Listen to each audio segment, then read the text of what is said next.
Hi and welcome to The Nation. I'm GERARD. RATNAM. In a sport long dominated by men, one Malaysian athlete is changing the narrative. Professional golfer Zulaikah Nasser is not only making her mark on the international stage, she's inspiring a new generation of young girls to believe the fairway belongs to them too. Zulaikah, thank you very much for joining us and for appearing on our show, The Nation. It's good to have you here. Yes. We've been threatening to have you on for a good 5 years. We finally have you here. Firstly, congratulations on a job well done being where you are in the world of golf. And I'm going to be Forrest Gumping my way through this, so you need to help me with golf because I'm not a golfer. Let's just start with where you've been competing, where you are currently both overseas and here at home in the world of golf. Okay, so I moved home last August. I turned pro in August as well. I was studying in the States for 5 years.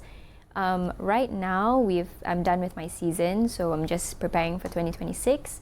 But this year, I was in Thailand and China and also playing our Malaysian circuit as well. I would say I had a really good run last year and then ran into some hiccups. But I think I had a pretty good year overall, just hoping for a better 2026. Well, what's a really good run in golf? I can just tell you in a year of golf, yeah. I started in August and I had to go for a qualifying school for the Malaysian circuit. I was very lucky. I won that one. And then I won my first and second event.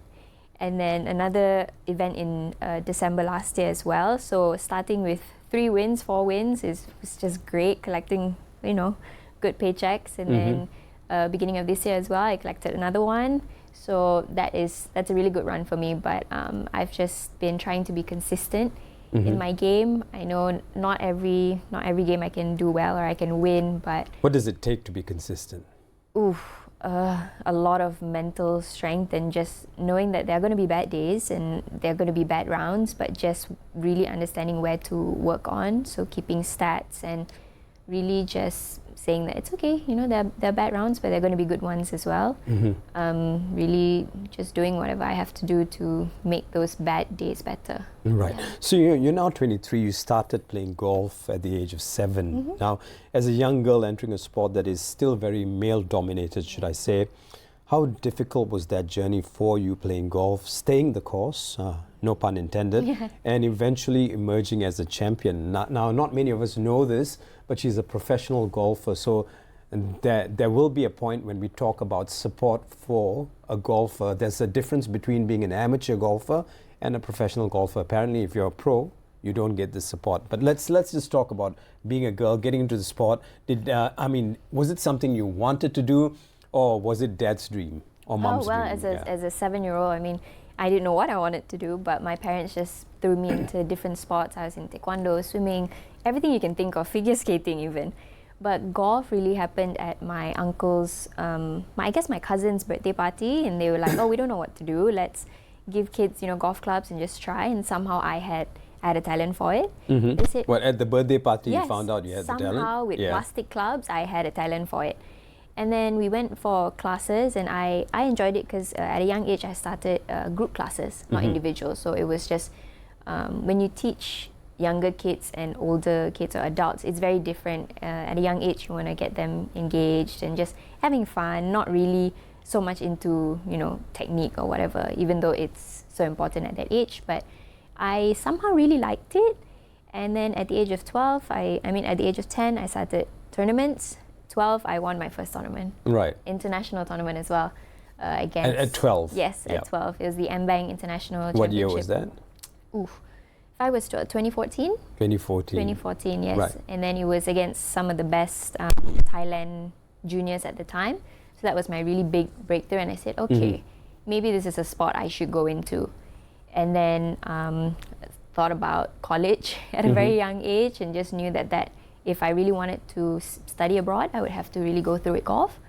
And because not only I saw a talent in myself, but I also saw that it makes me more of a disciplined human being. Right. Just going for practice and all that. I'd like to go back to that birthday party where this talent scouting happened. Which how many adults there looked at this child and said, my God, this girl has this talent? I don't really remember, but I think it was my uncle. So my dad's cousin, he said, because he plays golf. Right. And then he's like, she kind of looks like she has a good swing, which I don't know if it was a good swing back then. Right. But even when I went to my first coach, Andrew Miles, he was like, okay, you look like you could, like, there could be a future. So, I mean, my parents knew it was going to be a expensive sport, but might as well if I have a talent in it. So the first swing you ever took with a plastic golf club or a golf club, did it make sense? Did it all fall into place for you? I mean, to be very honest, body, mind, spirit. I don't remember, but I remember my first tournament when I was 10. Yeah. Mind you, the golf bag was bigger than me. The trolley was bigger than me. I couldn't see. I ran over my golf ball, couldn't see a thing. But just playing, and I remember playing 117, 129, and there was a cut. So they cut 50% of the field for the last day. Right. And knowing I played 100 plus, I was never going to make it. But I was so heartbroken. I was like, oh man, I wish I made the cut. And from then on, I was like, okay, I need to make the cuts next time. So I think just seeing that I actually liked it, I actually wanted to do well, I was like, okay, let's do this.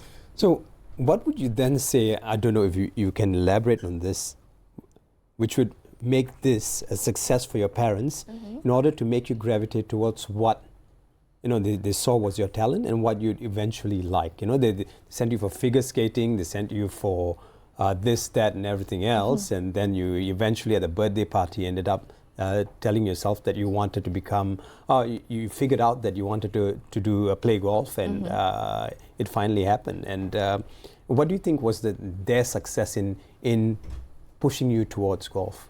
Their success in what? Like, I mean, a lot of parents push their kids to do something, and after a while it becomes very stressful for the child. Yes. I would say in your case it doesn't look like it was stressful for you. I would say it was or in, you being it was nice in between. To your parents? It was in between. Yeah, okay. There were days where I really did not want to go for practice, and because I had school from morning till afternoon, then till night I'm at the golf course. Of course there are days I don't want to go, but if it did you cry? Yeah, okay. For sure, 100%. If it wasn't, but till today I can say if it wasn't for my mom and my dad, I wouldn't be here, because my mom would be the one say, hello, you need to get up, you need to go. How are you going to make these cuts? How are you going to play better? How are you going to be a better athlete, a better person if you don't start now? So, I mean, she really just, some days she say, you like it or not, we're going. But then I see the results in the next tournament. I said, okay, she has a point. So I think also because they saw a talent, so they said, you know what, we're going to push her. I mean, every child needs a push sometimes. So, yeah.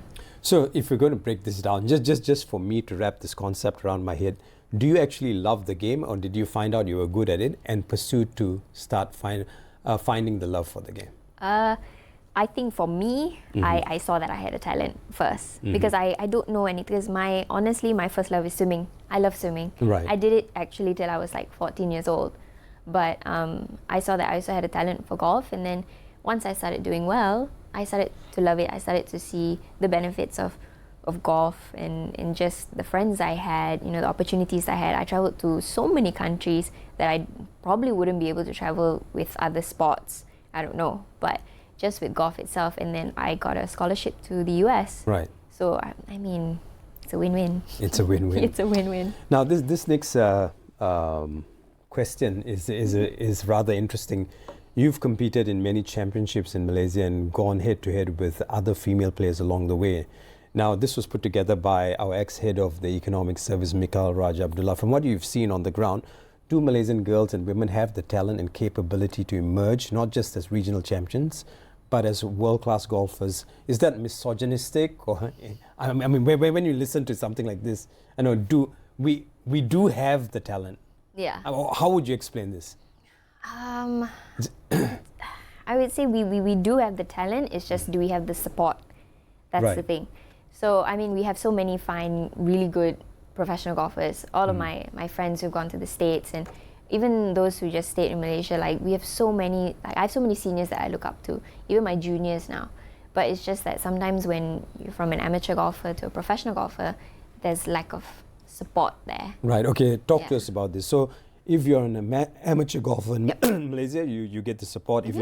If you're a professional golfer, there's no support. How does this work? Yes, so when you're an amateur golfer, you're under the Malaysian Golf Association. Right. And that's where you'll be able to be sent for the SEA Games, ASEAN Games, SUKMA, everything. So as an amateur golfer, they pay everything for you. Everything's taken care of.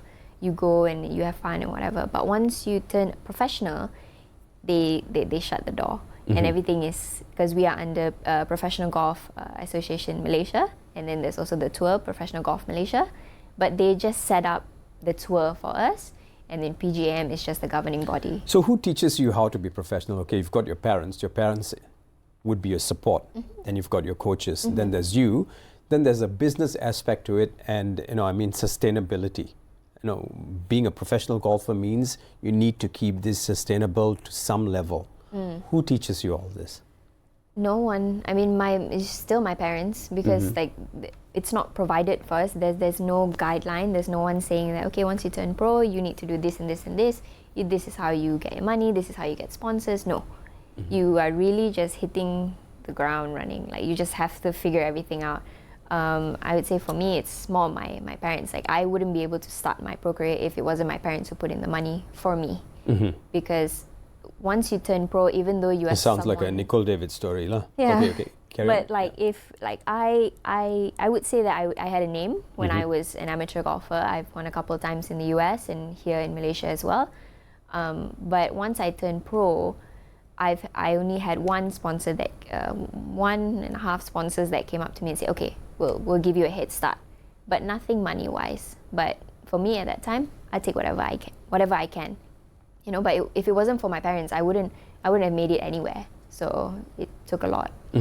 But one major milestone in your journey was receiving a full golf scholarship to study journalism. And did I get that right? Yes. At the Sam Houston State University. Yes. Now, how did that experience sharpen you, not just as a student, but as a golfer competing at a higher international level? Oh yeah, I mean, my university, I loved it so much. I was actually on the fence about going to US, I guess, as the time got closer, because it is very far away from home. So I knew I wanted to go, but it was a very hard decision, but I don't regret it a day.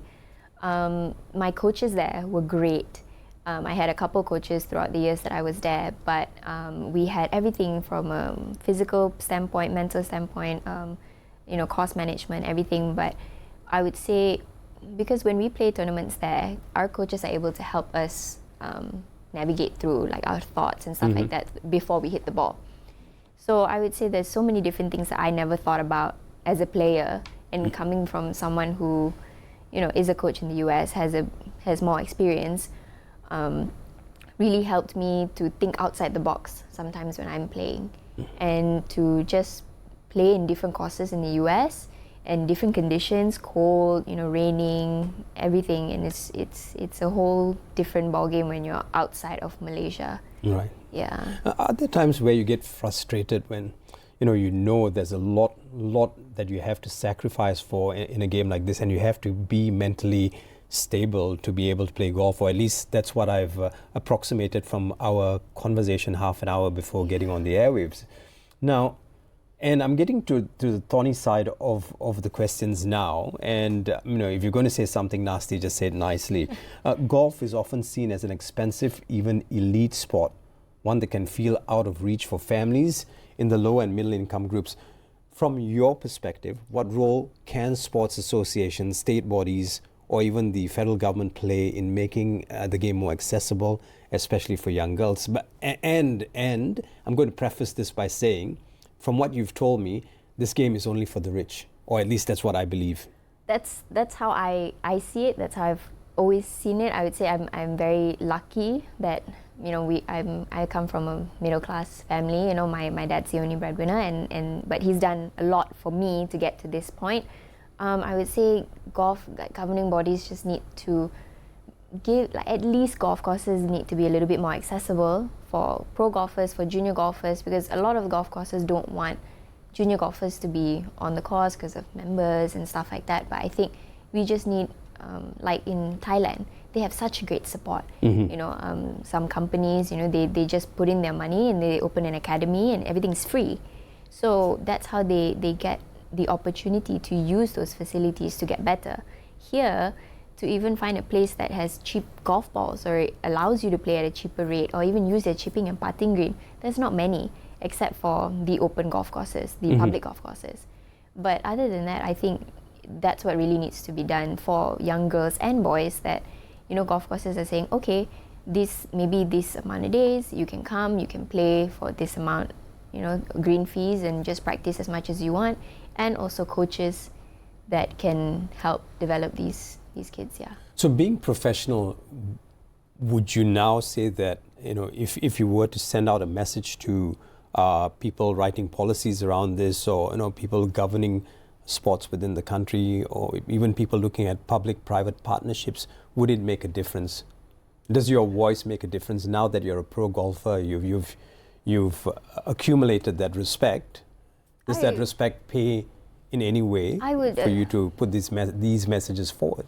I hope so, because I grew up the hard way. I had to wiggle my way in. I had to figure out, how am I supposed to play at this golf course? How am I supposed to be allowed to play at this place and all that? So I hope with me saying all this that, you know, it would open the eyes of the governing bodies, or, you know, any golf association, that if you give these children or these young golfers a chance, we would have a bigger range of like really talented golfers. Maybe not just golfers, just anybody in sports in general.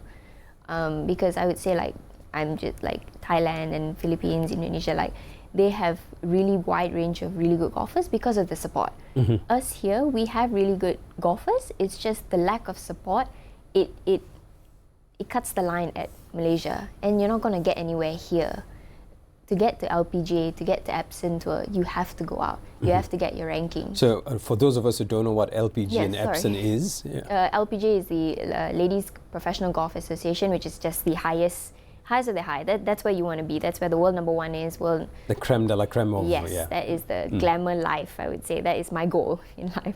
Epson is just a step below, and both of those are in the US.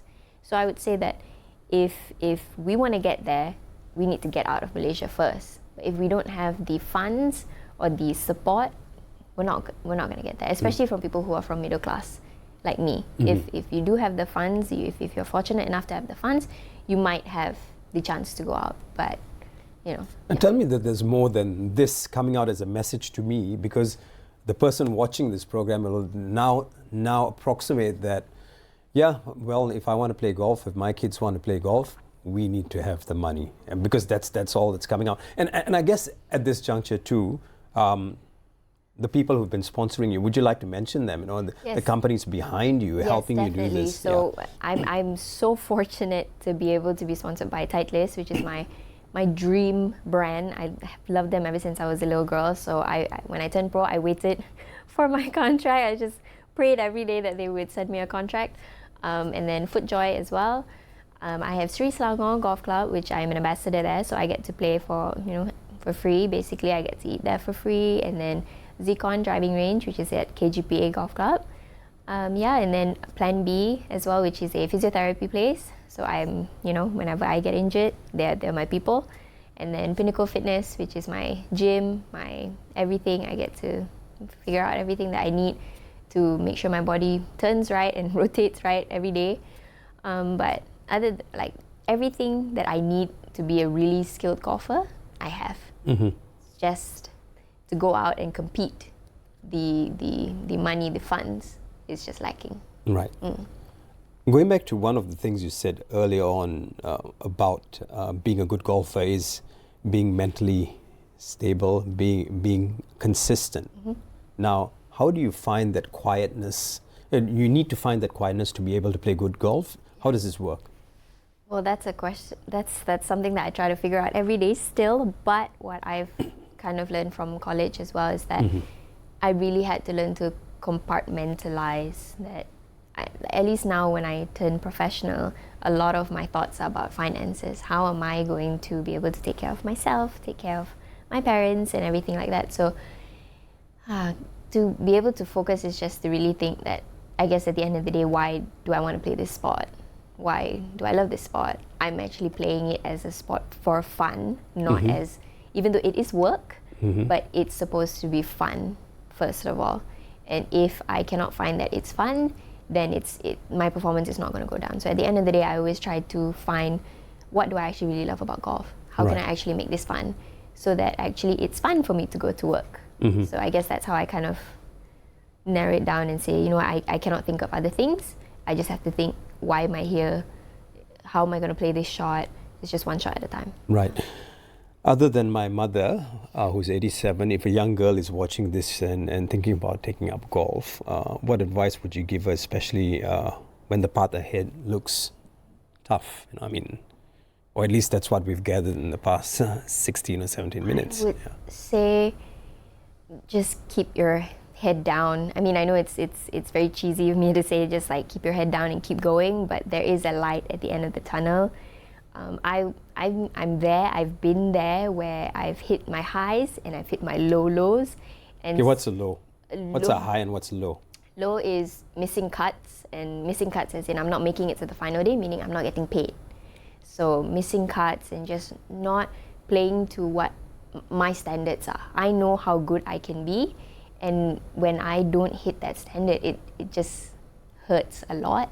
So my lows have been I'm not making money for a couple of months and all that. So I would say, but there are going to be good days. And, right, and I think you brought this home for me when we were talking about this before getting on the air. And, you know, if you don't make a shot or putt, you miss 5,000 ringgit, and that's you think about that. Yeah. But if you're coming from a background where you don't have to think about money, not making that putt doesn't bother you, so it doesn't mess you internally. Can you break this down a little bit more? I would say, for me, I can only speak for me, that I've had a couple of tournaments where I just knew if I made this putt, I'd make this much amount of money. If I miss this putt, I'm gonna, you know, not make this much amount of money. I'm not gonna be able to pay this, and this. And for someone who comes from a middle class family, it's a lot. And I'm, you know, trying to take care of my family as well. But if someone who's coming from, you know, maybe a wealthier background, it's more, I would say the game is more fun. I'd say they see it in a different way. Right. Yeah. I guess that the things you want to say to your parents that you've never said. No, I mean, you talk a lot about them, support, dad, mom. I hear that all the time. That's like a verbal tick for you, you know. And if you were to say something to your mom and dad now on national TV, what would that be? You know, I think you understand the sacrifices they've made. Yeah. I mean, I said this just now that like I really wouldn't be here without them. And being an only child, they've put everything into me. And you know, I don't think I can ever repay how much money they've put out for me, because it's not an easy sport. It's not cheap. It's not worth, like, I can't even if I made $1 billion, I don't think I could ever repay them for how much they've done for me. But I really wouldn't be here without all of them. Is that pressure on you to oh yeah, make sure you do well in this because of the sacrifice? 100%. I mean, who likes to disappoint their parents, right? I struggled with that when I did well the beginning of my career, and then I started hitting that wall and started going downwards. That was actually my first thought. Money was actually second to me, because I don't need a lot. So, and I know I would, you know, somehow I can get a job or whatever. But my first thought was, they've put so much into my career. How am I going to say that, oh, I'm not doing well, or maybe this isn't for me? I've being very honest, I've thought of quitting. And the first thing that comes to my brain is just my parents, how much they've put so much money into me. I can't quit. I have to give something back. But at some point I hit this wall of like, I can't keep thinking of that, because, and this also happened when I had actually a very open conversation with my parents, and just them saying that if things don't go my way now, they don't love me any less. So I always thought that if I did well, they would love me more, and if I didn't do well, they wouldn't love me anymore. So once I kind of saw that, you know, my worth is not in golf, it started getting better for me. I wouldn't always think, oh, because when I played back in the day, if I hit a bad shot, I would look at my mom. I'd be like, oh no, she's mad at me. But now it's, my mom's grown, I've grown, you know, we just laugh about it and move on. Right. One last question. On a personal note, what do you need to continue your championship journey, and more importantly, to keep flying the Jalur Gemilang proudly on the international stage? I said proudly on the international stage. I would say, I mean, like I said, I'm very grateful for all the sponsorships that I already have. It's just the funds to go out to play, because I wish to play in Thailand, in South Africa next year, and hopefully move up to ladies European Tour and the dream LPGA. But for me, it's just the funds to go out and play at these tournaments. Right. So if you're a big car company or a big clothes company or something, she's looking for a sponsor. At least that's what she's trying to do. Yes. Yeah. So our professional golfers need sponsorship, and this is a call to all of you who have the ability to sponsor professional golfing to come out and do your thing for Malaysia. Zulaikah, it was a pleasure and an honor to have you here. Thank you. As Zulaikah Nasser continues to do what she does best and inspire other Malaysians, the question shifts to us. Are we, as a nation, doing enough to ensure talent like hers is supported, sustained, and multiplied? Think about it. I'm GERARD. Thank you for watching. This has been The Nation on Bernama TV. Thank you.